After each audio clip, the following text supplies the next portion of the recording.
Good afternoon, guys. Mananahi ako.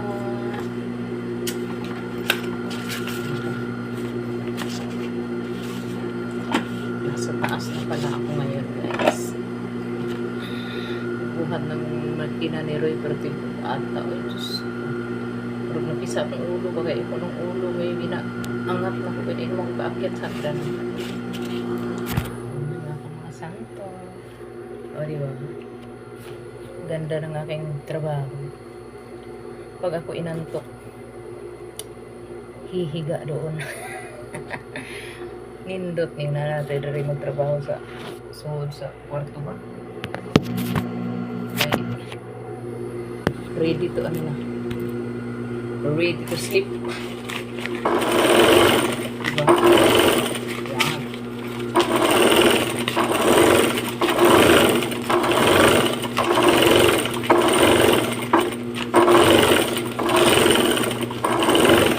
Nindot ni na sa kwarto itong makina.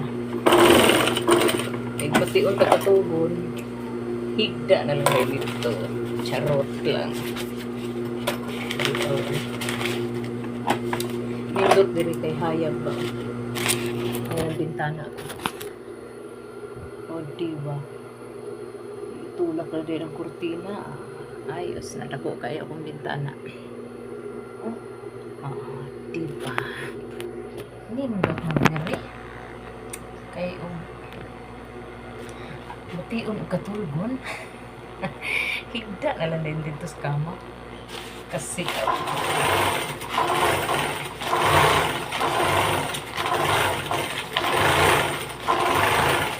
joke lang. Dito ba kung sayang oras. Gasayangan ko sa oras. Riyan lang eh.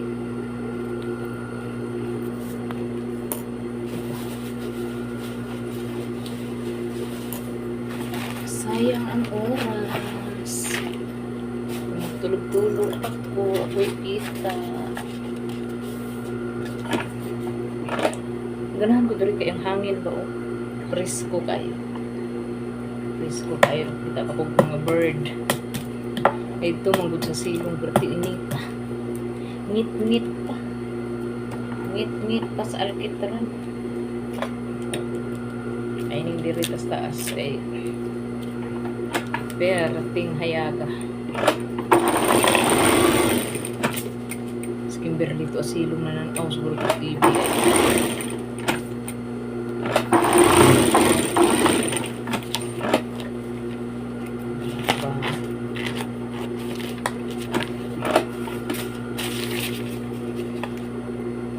Ganahan ko diri sa kwarto kay luwag. Ito manggod sa silong ang akong pwesto, sikip ka.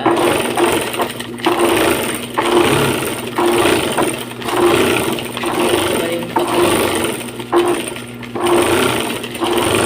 Hindi rin kayo nagtindo kaya luwag kayo.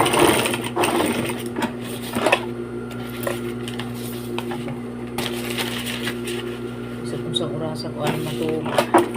Ay, dili. Gabi ito.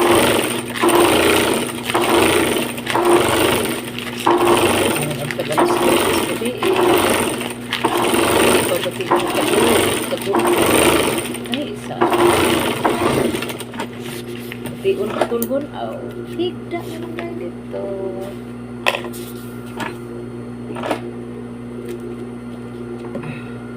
naluag na yun naman salang ang makina dito sa ubos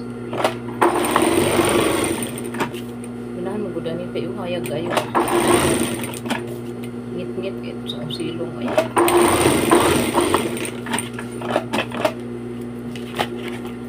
hindi magkuganahan po ng sugat kay pwede mag-inita ang bugas sa sugat ay diri ako kay natural na hangin kita pa kong bird like singing in the sky nag-iupit ko ng hangin hangin dito sa sa silong na hangin ragit sa electric fan ako malang init